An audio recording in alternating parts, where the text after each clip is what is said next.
সেবাশ্রয় বিতর্কের আজ বিধানসভায় বিবৃতি মুখ্যমন্ত্রী শুভেন্দু অধিকারী। স্বাস্থ্য অবহেলা নিয়ে সরব ফলতার বিজেপি বিধায়ক দেবাংশু পণ্ডা। সরকার কি ব্যবস্থা নিচ্ছে ঘোষণার সম্ভাবনা। অত্যন্ত গুরুত্বপূর্ণ বিষয় হতে চলেছে আজ অভিষেক বন্দ্যোপাধ্যায়ের অনুপস্থিতিতে কেন বিধানসভায় আলোচনা হয়েছে এই প্রশ্ন তুলেছেন একদিকে কুণাল ঘোষ। প্রথম থেকে সেবাশ্রয়ের মুখোশ একের পর এক টেনে খুলেছে একমাত্র জি24 ঘন্টা। তৃণমূল জামানায় ডায়মন্ড হারবারের সাংসদ এই সেবাশ্রয় প্রকল্প চালু করেছিল এবং নিখরচায় দূর দূরান্ত থেকে বহু মানুষ এসেছিলেন এবং সেখানে চিকিৎসা করানোর নামে বুজরুকি হয়েছে। আর সেই ভুরি ভুরি অভিযোগ সামনে এসেছে, একের পর এক অভিযোগ এবং একের পর এক পর্দা ফাঁস করেছে শুধুমাত্র জি24 ঘন্টা। আর এই সেবাশ্রয় গিয়ে কেউ হারিয়েছে নিজের পা, কারোর একাধিক ক্ষয়ক্ষতি হয়েছে, কারোর সরঞ্জাম, কোনো নার্সিংহোমের সরঞ্জাম জোর করে বলপূর্বক নিয়ে যাওয়া হয়েছিল এবং তা ফেরতও দেওয়া হয়নি। অর্থাৎ একের পর এক বুজরুকি হয়েছে এই সেবাশ্রয়কে কেন্দ্র করে ভুরি ভুরি অভিযোগ অভিষেক বন্দ্যোপাধ্যায়ের বিরুদ্ধে। আজ এই গোটা বিষয় নিয়ে বিধানসভায় বিবৃতি মুখ্যমন্ত্রী শুভেন্দু অধিকারীর। আর একমাত্র জি24 ঘন্টা প্রথম থেকে সেবাশ্রয়ের ভুরি ভুরি যে অভিযোগ সামনে উঠে এসেছিল পর্দা ফাঁস করেছে একমাত্র জি24 ঘন্টা। বিধানসভায় সেবাশ্রয় বিতর্কের আজ বিধানসভায় বিবৃতি দেবেন মুখ্যমন্ত্রী শুভেন্দু অধিকারী। স্বাস্থ্য অবহেলা নিয়ে সরব ফলতার বিজেপি বিধায়ক।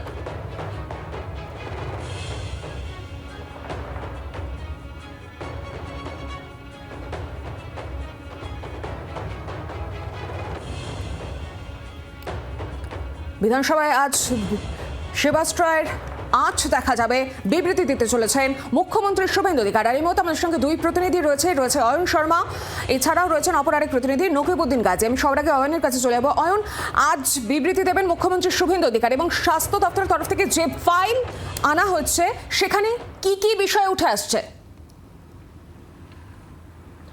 দেখো, তোমাকে বলে রাখি যে জি24 ঘন্টা প্রথম থেকেই একবারে সেবাশ্রয়ের একের পর এক পর্দা ফাঁস করেছে।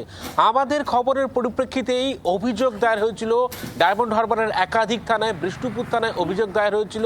আমরাই কিন্তু প্রত্যেকটা ঘটনা পুঙ্খানুপুঙ্খভাবে তুলে ধরেছি যে কারা উপস্থিত ছিলেন এই সেবাশ্রয়ের ক্যাম্পে, সমস্ত কিছু কিন্তু তুলে ধরা হচ্ছে এবং সেই ঘটনার পরিপ্রেক্ষিতে অভিযোগ দায়ের হয় এবং তদন্ত প্রক্রিয়াও চলে। এবং সেখান থেকে দাঁড়িয়ে তোমাকে বলে রাখি যে দেবাংশু পণ্ডা ফলতার যিনি বিজেপি বিধায়ক, তিনি প্রশ্ন করেছিলেন বিধানসভায়, একেবারে বিবৃতি দেওয়ার জন্য দাবি করেছিলেন। তার পরিপ্রেক্ষিতে আজকে রাজ্যের মুখ্যমন্ত্রী শুভেন্দু অধিকারী বিবৃতি দেবেন। কিন্তু এই বিবৃতি প্রকাশের আগে স্বাস্থ্য দপ্তরের তরফ থেকে, স্বাস্থ্যমন্ত্রীর তরফ থেকে যে ফাইল মুখ্যমন্ত্রীর দপ্তরে পাঠানো হয়েছে সেই ফাইলে কি কি রয়েছে সেটা কিন্তু সব থেকে আলোচনার বিষয়, আলোচ্য বিষয়। জি24 ঘন্টা যে খবর করেছিল তার পরিপ্রেক্ষিতে কি জানাচ্ছে স্বাস্থ্য দপ্তর মুখ্যমন্ত্রীকে বলে রাখি যে ফাইলে ইতিমধ্যেই স্বাস্থ্য দপ্তরের সূত্র মারফত খবর বলা হচ্ছে যে স্বাস্থ্য দপ্তরের তরফ থেকে একটি অভ্যন্তরীণ একটি তদন্ত কমিটি, সেই তদন্ত কমিটি ইতিমধ্যেই ফর্ম করা হয়েছে। এই তদন্ত কমিটির তরফ থেকে টেকনিক্যাল সংস্থা হিসেবে করে সেই তারা কিন্তু পুলিশকে সাহায্য করবে, তদন্তকারী সংস্থাকে সাহায্য করবে। সেই টেকনিক্যাল কমিটির তদন্তে এখনো পর্যন্ত কি কি বিষয় উঠে এসেছে, কোন কোন চিকিৎসক ছিলেন, সেই বিষয়ে কিন্তু এখনো ফাইলে পুঙ্খানুপুঙ্খভাবে উল্লেখ রয়েছে। পাশাপাশি দ্বিতীয়ত যে বিষয়টি উল্লেখ করা হয়েছে, যারা ক্ষতিগ্রস্ত হয়েছেন তাদের একটা তালিকা তৈরি করে আজকে মুখ্যমন্ত্রীকে কিন্তু পাঠানো হচ্ছে এবং সেইটাও কিন্তু বিবৃতিতে পড়বেন মুখ্যমন্ত্রী। পাশাপাশি তোমাকে বলে রাখি সেবাশ্রয় মেডিকেল ক্যাম্পে যে ইউএসজি মেশিন দেওয়া হয়েছিল, পাশাপাশি একাধিক যে যন্ত্রাংশ কোন কোন বেসরকারি হাসপাতাল দিতে বাধ্য হয়েছিল সেই তালিকা থাকছে এই ফাইলে।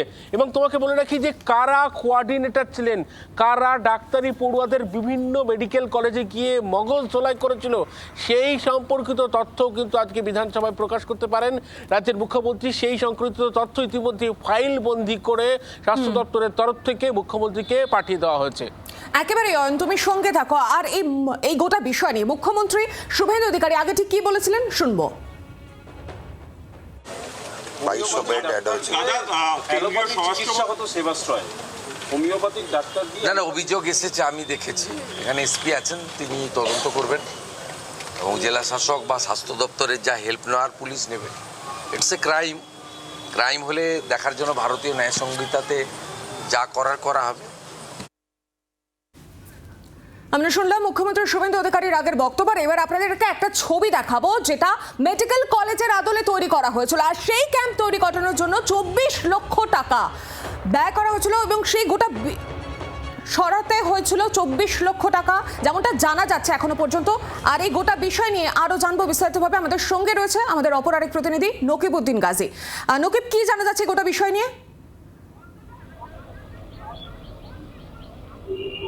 দেখো, তোমায় বলে রাখি যে ডায়মন্ড হারবার এবং ফলতা এই দুটি বিধানসভাতে কিন্তু মডেল ক্যাম্প তৈরি করা হয়েছিল, এই সেবাশ্রয় ক্যাম্প।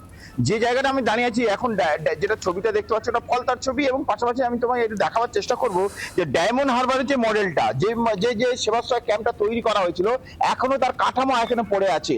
যেখানে এই যে বিশাল খেলার মাঠ, যেখানে গ্যালারি আছে, যেখানে খেলার মাঠ ছেলেদের জন্য, এই যে গ্যালারি মাঠে, যে এই মাঠে খেলার যে প্রস্তুতি এবং খেলে, এবং দেখা যাচ্ছে সেই মাঠ ছেড়ে কিন্তু দেখা যাচ্ছে অনেক ছেলে মেয়ে তারা কিন্তু এখানে এই যে পাশে একটু জায়গা তারা এখন তারা প্র্যাকটিস করছে। মূলত মাঠ ছেড়ে তাদেরকে আসতে হয়েছে এবং সেই মাঠ ছেড়ে তারা এখানে প্র্যাকটিস করছে, দেখতে পাচ্ছ।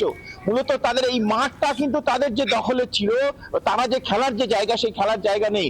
শুধু ডায়মন্ড হারবার নয়, ফলতা জুড়ে এরকম আছে, এবং সেই ফলতাতে কিন্তু তারা এইভাবে কিন্তু তাদেরকে সমস্যা হচ্ছে।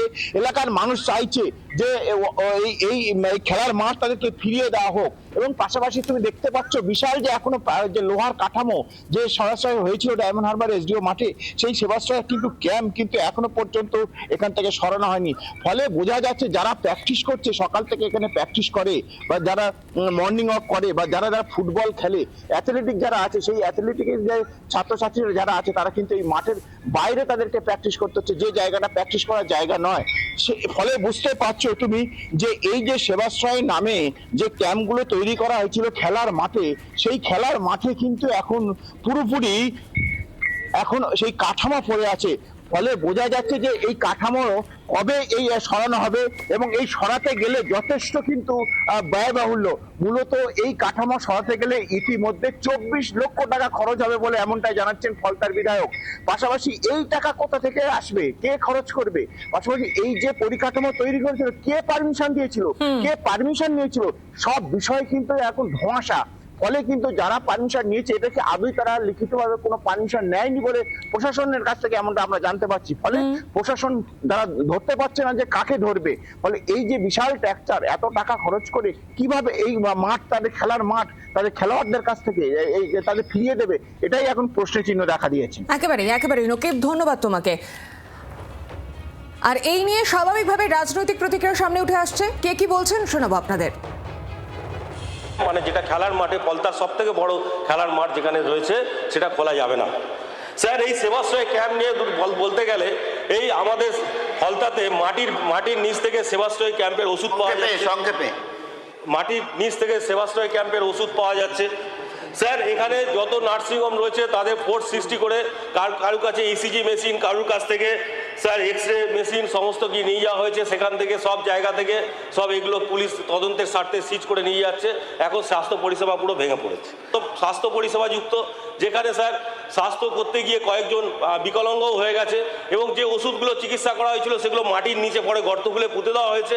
স্যার, এরপরে আমি স্যার, এবং যে খেলার মাঠের ওপরে এখনও ডায়মন্ড হারবার এবং ফলতা দুটো বড় বড় মাঠ, ডায়মন্ড হারবার সাব ডিভিশন মাঠের ওপরে এখনও পর্যন্ত সেবাশ্রয় ক্যাম্প রয়েছে, এবং ফলতার খেলার মাঠের ওপরে সেবাশ্রয় ক্যাম্প এখনও পর্যন্ত স্টিল এক্সিস্ট।